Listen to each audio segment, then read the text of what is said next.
precisando de trabalhadores para poder ceifar, porque o tempo de colheita já chegou. O tempo da colheita já chegou.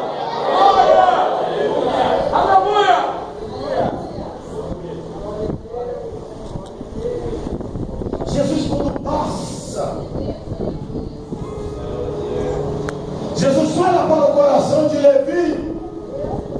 Ei, interessante, irmão, antes de Jesus passar lá na alfândega, havia anúncio naquela cidade de Cafarnaum, porque foi lá na cidade de Cafarnaum que Levi foi chamado para o ministério, na cidade de Jesus. Imagina, onde Jesus tinha uma casa, lá na cidade onde Jesus morava e tinha uma casa, naquela alfândega, havia um homem que precisava de ser restaurado a sua vida, de ser levantado a sua vida, ser tirado das trevas e ser colocado na luz. Há um homem lá que precisa de uma mão amiga para ser levantado do chão, porque Deus, quando chama Ezequiel, a Bíblia diz: se coloque de pé. Glória a Deus. Não fica aí sentado não, Ezequiel. Não fica aí prostrado não, Ezequiel. Hoje Deus quer fazer morada na sua casa.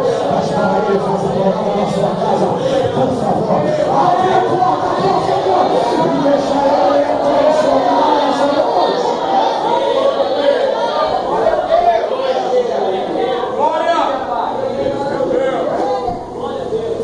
Os telhados começam a se abrir. Desce um paralítico. Pois eu te darei saúde. Sai do cenário do paralítico. Vem dois homens cegos. Jesus toca na vista daqueles dois homens cegos. Seja curado. Sai do cenário daquele homem cego. O coração de Jesus está dizendo: eu preciso de fazer missão. Só está havendo cura, mas eu preciso de fazer missão. Eu preciso de ganhar alma para o meu reino, porque meu tempo está findando sobre essa terra. Jesus, quando olha para aquele homem chamado Levi, diz: ei, siga-me. Aquele publicano, ele levanta, ele ouve aquela palavra de salvação: siga-me. Ele esquece a tua posição social no meio da sociedade como catador de imposto. Ele esquece aquela vida sedentária que ele levava de todo dia defraudar a vida de alguém. Ele esquece. Ele joga a tua capa sobre o teu sombro e ele segue o mestre. E quem ele vê? Ele vê Pedro. Quem ele vê? Ele vê Tiago. Quem ele vê? Ele vê André. Quem ele vê? Ele vê João. Ele começa a seguir Jesus. E Jesus, quando aborda ele, Jesus fala: qual é o seu nome? Meu nome é Levi. Jesus tem esse módulo, né, irmão, de mudar o nosso nome, né? Eu não sei qual era o nome que o mundo te chamava. Eu não sei qual era o apelido que o mundo lhe dava. Eu não sei a forma, o fruto que você era chamado lá fora. Eu não sei que forma a tua imagem era desprezada. Eu não sei qual a forma que o mundo te tratava. Eu não sei que forma é essa. Eu não sei o modo que as pessoas te abordavam. Mas quando um dia um certo homem chamado Jesus, quando ele apareceu para você e ele disse: siga-me, ele trocou o seu nome. Jesus, pastor Ageu, ele muda a história do homem e da mulher. Jesus, pastor Cláudio, ele muda a vida e a expectativa que ela tem. Jesus mudou a história daqui. Olha só o que Jesus fala para ele agora: ei, seu nome é Levi? Sim. A partir de hoje será chamado presente do Senhor. Mas como assim? Seu nome a partir de hoje é Mateus. No hebraico quer dizer presente do Senhor.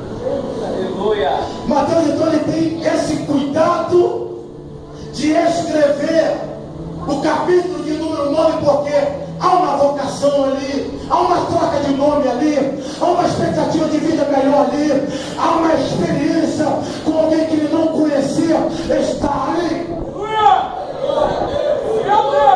Por isso, Filipe, que há um cuidado para escrever esse texto.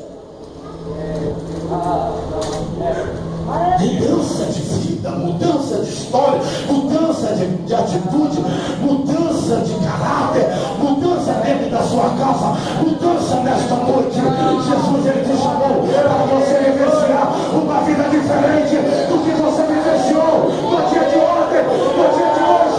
A sua vida será completamente diferente. Ele quer mudar a sua história. Ele quer mudar a sua vida. Ele quer mudar você nessa noite. Ele quer te mudar. E quando Mateus vai terminando capítulo de número 9, ele lembra que Jesus, um dos seus sermões, olha a diferença. No ano 29, Jesus chamou ele para esse ministério. No ano 55, ele escreve o Evangelho segundo leva o seu nome. Olha que distância de idade, que distância. Então ele lembra que Jesus fez uma pronúncia de um campo velho. Ele lembra que Jesus fez uma analogia de um tempo difícil. Ele lembra disso. Ele faz uma analogia de um tempo em que é preciso procurar alguém que está lá fora para dar continuidade à obra do Senhor. Meu Deus!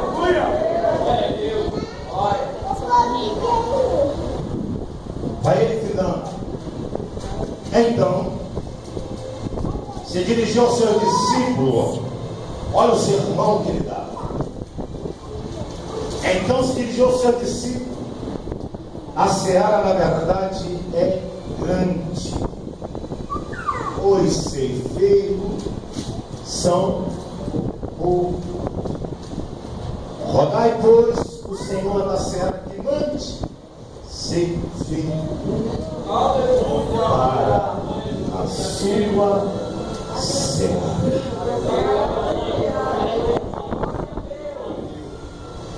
Jesus, ele sempre falava por parábola, mas ele usa uma língua figurativa para poder alertar os seus discípulos e alertar também o pastor Aldair aqui esta noite.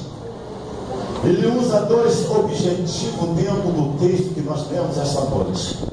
Primeiro, ele fala sobre seara. Seara é um campo vasto, é um lugar longo, distante, onde há vários tipos de plantação, vários tipos de colheita.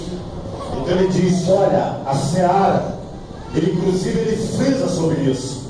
Ela é grande, o campo é vasto, ela é imensa, mas poucos são os trabalhadores que nela estão. Se você procurar na analogia do texto, você vai ver que até no dia de hoje o trabalho na vida rural é difícil, a mão de obra é difícil de nós acharmos. Nenhum da nossa juventude que tem força e vigor para trabalhar, mesmo com essa crise, ele quer ou ela quer trabalhar lá no meio daquela roça, como meu pai trabalhou há muitos anos atrás. Muitos de nós, muitos nossos estão querendo hoje ir para grandes cidades, porque acham que trabalhando na cidade tem uma vocação, ou que tem uma facilidade bem nas pernas de você ganhar um dinheiro. Então Jesus, quando ele fala para o seu discípulo, poucos são os trabalhadores, poucos são os ceifeiros, porque aí o campo está vasto, está grande, está imenso. E a Bíblia diz, querido, que todas as vezes que havia a festa do Pentecoste, a festa da semana, ou a festa das tendas, as 3 festas que tinha que os hebreus naquela época festejavam, também havia-se colheita, havia-se ceifeiro, havia pessoas que trabalhavam na seara. Por isso que Jesus usou essa analogia, porque ele sabia que poucos queriam ir lá para a roça para fazer a colheita daquela plantação. Poucos queriam ir lá porque a mão de obra era muito barata.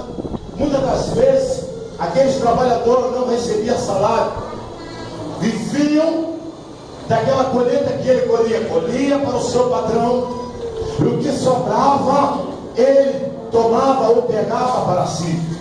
Muitas das vezes sobrava aquele fruto, ou aquele trigo, ou aquela espiga de milho sedentária, aquela que para os nossos olhos comprar na quebrada, comprar em um lugar onde a venda de mercado, nós excluímos da nossa lista de compra, porque nós olhamos e identificamos que está com problema. Aquele tipo de fruto que sobrava, aquele tipo de coleta que sobrava, que ficava para os trabalhadores. E lá no livro do profeta Isaías, capítulo 17, verso de número 4, se eu não me engano, Isaías escreve que esses frutos, essas coletas, significava rabisco. Rabisco é um tipo de fruta sedentária ou acidentada, que ela não tem valor comercial, ela não tem valor significativo. Se você colocar na sua banca, lá no seu mercado, o seu cliente vai reclamar contigo, e ele vai no outro dia voltar para te devolver, porque aquela fruta está acidentada, aquela fruta está com problema, porque ela te pagou para ter uma fruta melhor, te pagou para ter uma espiga de milho melhor, te pagou para ter uma azeitona melhor, e você pegou para ele uma fruta aos nossos olhos carnal, está estragado.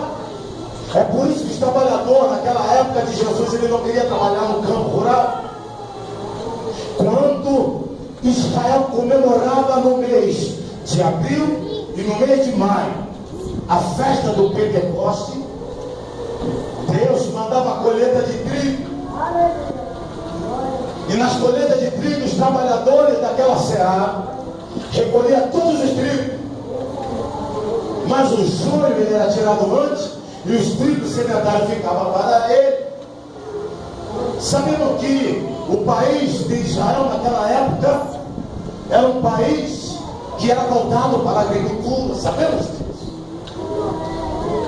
Mas quando passava 50 dias da festa do Pentecostes, era a festa das semanas, e na festa das semanas Deus mandava azeite da oliveira, e ali se comemorava as festas da semana, porque tinha gente para colocar no tabernáculo do Senhor. Mas que mês é esse, pastor? Aí 50 dias ou 60 dias após do mês de maio, entra logo o mês de agosto. E aqueles 2 meses ali, entre julho e agosto, terminava aquela festa, 30 dias, 90 dias após, vinha a festa do tabernáculo, no mês de outubro para novembro. Aí os hebreus recolhiam fruto. Era comum de você chegar lá e colher uva da figueira. Era comum de você chegar lá e colher figo da figueira. Era comum de você encontrar esses frutos naqueles pés. Mas a sombra daquele fruto, o rabisco daquele fruto, era para o trabalhador da seara. Era o resto ficava para ele. Então Jesus ele conjectura um tempo difícil, trabalhoso, que o trabalhador da seara ficou dia todo ficou no frio, ficou no calor, e quando ele vai pegar o seu salário era colocado rabisco nas tuas mãos, a sobra da colheita. Então é difícil de você achar trabalhador para aquela obra. E Mateus entende ao escrever o Evangelho de Mateus capítulo 9, o verso de número 37 e 38. Ei, como que ele lembrou as palavras de Jesus falando para os discípulos, reunido com os discípulos, e dirigiu-se ele aos seus discípulos. Não foi multidão, pastor. Não foi multidão, pregador. Ele dirigiu aos seus discípulos. Interessante que no capítulo 10 ainda não estava registrado no texto, porque o 10 foi a separação dos 12. Mas mesmo assim ele não oculta a escrita dizendo: ele dirigiu-se aos 12. Ele dirigiu-se aos seus discípulos, porque ele sabia que podia contar com aqueles 12 no meio daquelas multidão. Ele sabia que aqueles 12 que ele direcionou a sua palavra verbal, sabia que o salário deles seria aquele rabisco que sobraria. Mesmo ele escreveu no capítulo 10, se você ler, você vai entender que ele fala que o obreiro é digno do seu salário. Mas também você vai entender que você não pode usurpar o seu próximo. O obreiro não pode usurpar o seu próximo. Eu fico chateado, irmão, quando o pastor Cláudio, ele vem para poder querer me dar algo. Eu falo: não quero. É mentira, pastor Cláudio. Eu não cobro um centavo para vir nessa cidade. Glória a Deus. Sabe por quê, pastor Agil? Porque o capítulo de número 10, pastor Leandro, ele disse: de graça recebeis.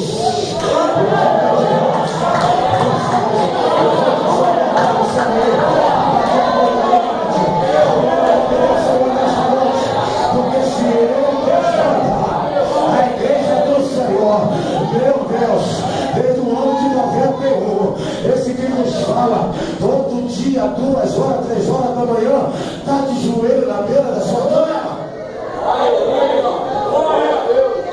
E esses olhos que viram, através do toque dessas mãos carnal, muitos enfermos ser curados, muitos possam lavar, muitos que estão estéreo, filho, muitos que estão enfermos ser curados.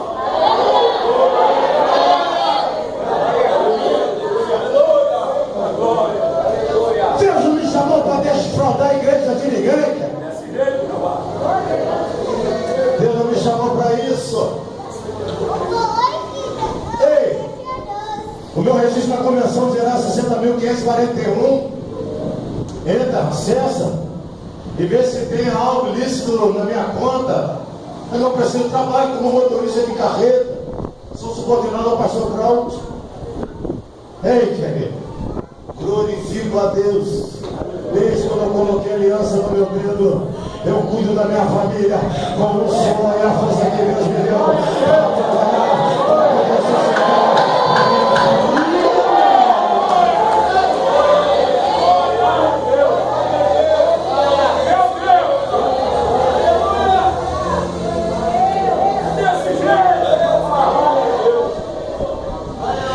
Entenda o seguinte, crente. Entenda o seguinte, crente. Capítulo 9, Jesus, quando ele direcionou a sua palavra aos 12, então ele disse aos 12: a seara, na verdade, é grande. Poucos são os colhedores, os ceifeiros, mas rogue ao dono dela, ao Senhor dela, o Deus dela, para que envie trabalhadores, envie ceifeiro para esta seara. Eu quero usar aqui nesta noite 2 personagens da Bíblia Sagrada para para você entender o texto que nós estamos pregando nesta noite. A Bíblia diz: um homem que era profeta, e esse homem ele estava preso em um tempo difícil de fome que Israel estava vivenciando. Porque ele estava preso porque ele somente falava a verdade. E Israel por 3 anos ficou em paz. O rei de Judá, o rei Josafá, ele pega a sua comitiva e ele vai visitar o rei de Israel, o rei Acabe. Ao visitar o rei Acabe, a Bíblia diz que Acabe era um homem que fez mal aos olhos do Senhor. E Josafá é um homem que andou reto aos olhos do Senhor. Glória a Deus, é forte. Josafá ele faz uma aliança errada. Josafá ele procura a pessoa errada. Ele tinha muitos reis na sua vizinhança para ele fazer paz, mas ele procura Acabe, o rei de Israel. E quando ele chega na cidade de Samaria, a capital de Israel, no norte de Israel, ele entra nos portões de Samaria, ele contempla templo feito para Baal e templo feito para Azera. Anuncia ao rei de Israel que o rei de Judá tinha se passado pelos portões daquela cidade. O rei de Israel rapidamente pede para os seus trabalhadores, os seus súditos, que coloquem na praça de Samaria 2 tronos, um dele e outro de Josafá. Quando aquele povo de Judá chega, o rei de Israel já está com a sua comitiva de esperar. Senta de saúde, shalom, Madonna. E quando começa a conversar, Acabe é um homem que fez mal aos olhos do Senhor. Logo lhe convida, antes de Josafá falar algo para ele, olha o que ele fala para Josafá: irás comigo para a guerra para conquistar Ramote de Gileade? Abre o impacto, pastor Léo. Meu Deus, eu não vim aqui para a guerra, eu vim para ter paz. Que aliança é essa que eu estou fazendo com esse homem? E aí, Josafá, tu irás comigo para a guerra? Ei, ele está dentro de um reino. Ele olha o soldado tudo armado. Ele contempla um exército na frente dele. Como ele vai falar que não? Oh, meu rei, o meu povo é o seu povo, meus cavalos é o seu cavalo, o meu tesouro é o seu tesouro. Não tem ninguém aqui no reino para que nós possamos consultar ao Senhor. Não tem trabalhador da Seara aqui, não, rei. Glória a Deus. Não tem ninguém aqui que nós possamos consultar. Glória a Deus. Aleluia. Glória a Deus. Parece que 150 profetas errado, bem vestido, a roupa melhor do que do pastor Aldair, sapato mais brilhoso do que do pastor Aldair. Inclusive tinha um chifre de carneiro na mão feito de ferro, chamado Ezequias. Ei, escuta essa mensagem, por favor, porque é de interesse ao seu coração. Não tem, ninguém tem. Eu tenho 400 profetas. Entra os profetas. Irmãos, quando